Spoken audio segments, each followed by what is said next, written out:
pendant que Waymo pleure de ne pas être rentable avec un véhicule qui lui coûte 100 000 $, Elon Musk arrive avec un véhicule plus beau, mais qui coûte 30 000 $. Et oui, je pense que ce n'est pas un hasard qu'il ait annoncé ces prix, parce que dans le business, il n'y a pas de pitié, tu vois.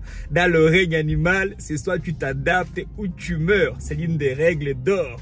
Donc, dans cette vidéo, on va voir rapidement quels sont, selon moi, les avantages que peut apporter ces véhicules autonomes pour le métier du taxi et du VTC. Et si tu veux bien jouer au jeu, je te laisse le soin de me dire, toi, dans les commentaires, quels sont les inconvénients pour moi en tant que chauffeur de taxi et de VTC.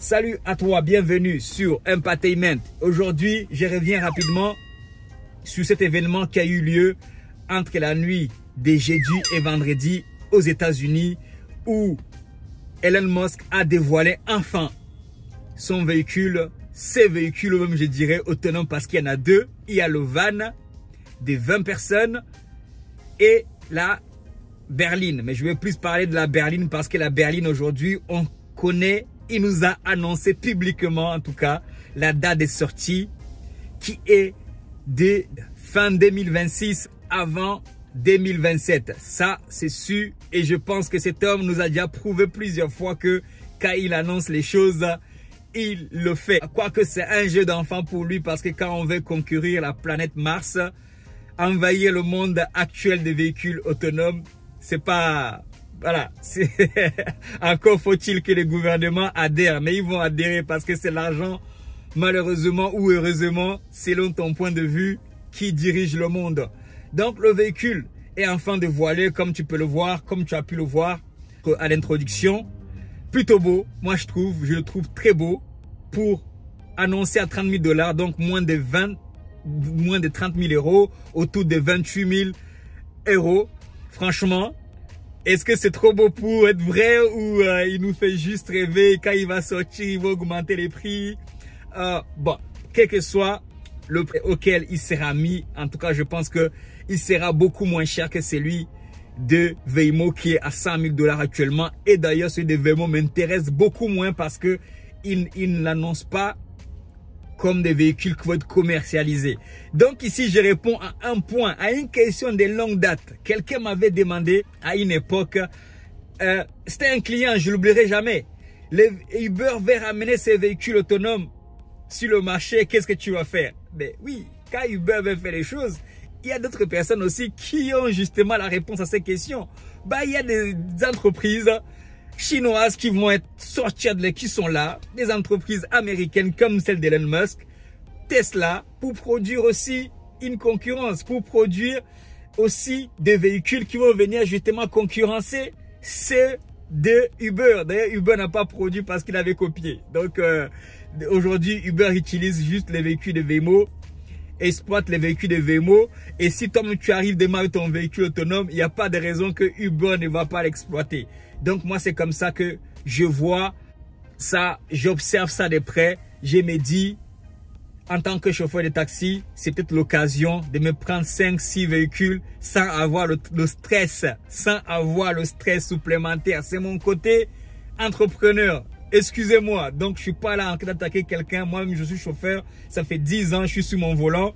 Des fois, j'aimerais le troquer pour autre chose. Donc, si demain, Mercedes me sort des véhicules autonomes, je suis preneur, tu vois. Tu envoies tes 3 ou 4 véhicules dans la nature, aller faire le travail pour toi. Comme quand le mec qui gère sa laverie automatique gère son business, il a juste fait quelques passages dans la semaine pour voir si tout se passe bien et ramasser l'argent et continuer sur autre chose et faire sa vie. Moi, c'est comme ça que je vois les choses. Là, par exemple, je suis à Place de la Concorde, j'attends mes clients pour le Paris Visite Tour. Avec mon van de 20 places, je pourrais en prendre 20 sans avoir besoin non seulement du permis de plus de 9 personnes, et sans pour autant être au volant. Donc je pourrais être guide, notamment passer du bon moment avec eux dans le van s'il sort, parce que par contre le van n'est pas encore annoncé pour la sortie. Anyway, c'était une parenthèse, c'est le côté entertainment de Andersen, donc il faut comprendre ça. Donc moi je le vois plutôt de bonne humeur, oui comme d'hab, je le vois. Je préfère voir plus l'opportunité qui est cachée derrière parce que c'est ça qui va le plus changer ma vie. Voir les inconvénients, voir à quel point ça va être dur, voir à quel point je vais perdre mon métier. Tout ce qui est stressant là, je laisse ça pour les autres. Donc moi je vois l'opportunité qui est derrière. Ce qu'il a encore annoncé est très important, c'est qu'avec ces véhicules, avec son Cybercab, il n'y aura pas besoin d'aller recharger. Ah oui, ça aussi c'est un point qui viennent de balayer. Il n'y aura pas besoin de bornes électriques pour aller charger. Il va se charger par induction. Il va se charger pendant que tu roules.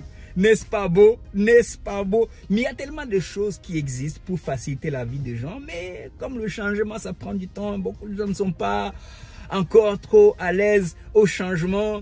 Jusqu'aujourd'hui, je suis que tu vas dans certains endroits dans le monde, vers chez nous, là d'où je suis originaire.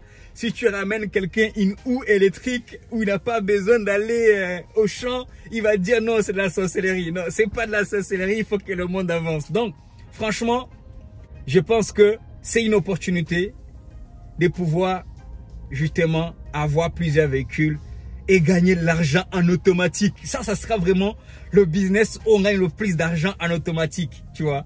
Où tu vois, c'est plus automatisé que quoi que ce soit. C'est plus automatisé que l'immobilier. Ce sera plus automatisé que même la machine, même les laveries automatiques. Mais tu as juste à programmer, tu as ton application. Apparemment, il faudra... Les détails vont venir après, bien sûr. Hein. Je donne juste mon avis. Il y a des choses qui vont peut-être pas se passer comme je suis en train de le dire. Mais j'ai envie de te dire, si tu vas regarder mes vidéos d'il y a 2 ans ou 1 an, je crois quelque chose comme ça, j'avais plutôt la même position. Je me disais que, ok, s'ils arrivent avec les voitures autonomes, en plus, je ne parle même pas de Tesla, je parlais plus de Google et de Uber. S'ils arrivent avec les véhicules autonomes, j'irai m'acheter moi-même mes véhicules autonomes quelque part en Chine parce que je sais toujours que quelqu'un va copier pour venir concurrencer. iPhone est sorti, on a vu tous les smartphones qui sont sortis à côté. Donc, on aura l'embarras du choix et on va s'adapter. Il faut être prêt à s'adapter au marché. Bien sûr, on ne va pas changer toutes les voitures tout d'un coup. Non, ça va prendre du temps. Mais ceci dit, en tant qu'entrepreneur, il faut se positionner. Il faut se positionner. Dès que ça arrive à Paris, moi, je réserve mes véhicules. Ça, c'est sûr. Si je suis encore dans le game. Anyway, j'y serai toujours, quoi qu'il en soit. Ne serait-ce que pour la location des voitures. Tu loues le véhicule. La personne qui te loue le véhicule n'a pas besoin de permis. Il te loue le véhicule. Il s'installe dedans. Son petit bureau. Il part pendant 8 heures à Nice. Tu vois, tout seul, pas besoin des gens comme moi qui aiment bien être seuls, qui sont à l'aise d'être seuls, tu vois, qui sont extravagants, mais qui aiment aussi des longs moments tout seul pour bien recharger les batteries. Ça va leur faire du bien.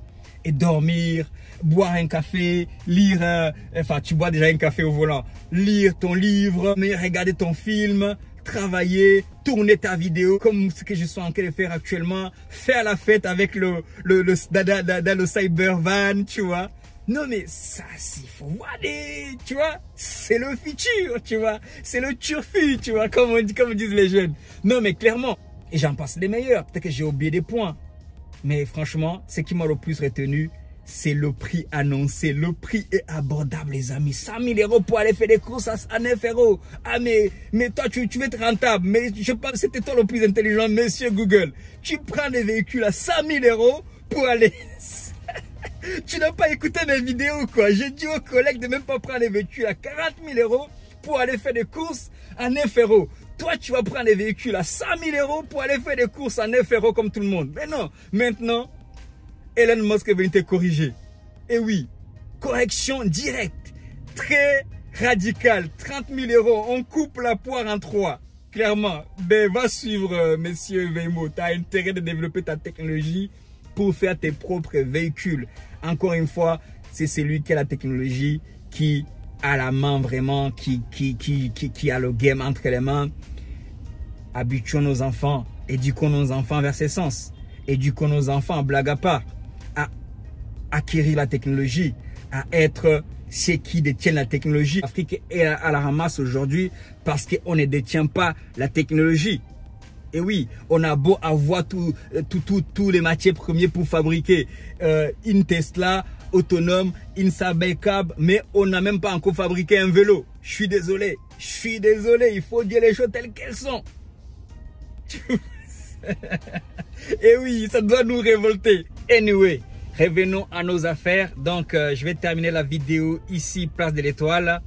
J'ai dû me déplacer, mes clients sont arrivés entre-temps. Donc, il faut juste retenir que Elon Musk arrive encore une fois avec un véhicule qui va faire sensation. Un véhicule, un taxi autonome, Cybercab, et qui va principalement fonctionner avec l'IA, de l'intelligence artificielle et des caméras. Ça ne sera pas non rechargeable, ça va se charger par induction et le prix annoncé est de 30 000 $, soit 28 000 €. Et je pense que c'est une opportunité, je le dirai jamais assez. Dis-moi ce que tu penses de cette nouvelle, dis-moi ce que tu penses de cette arrivée dans le game. Est-ce que ça va concrètement changer les choses? Est-ce que ça en sera fini pour nous qui sommes des chauffeurs VTC à l'ancienne, classique, donc et taxi d'ailleurs? Et les choses vont évoluer bien sûr, on va s'adapter. C'est s'adapter ou mourir, mais nous on ne va pas mourir, on va s'adapter, on va se battre comme des vrais bonhommes, et on va tirer le meilleur à tirer de tout ça. Sous ce, ciao ciao, bye bye, God bless you, peace yo.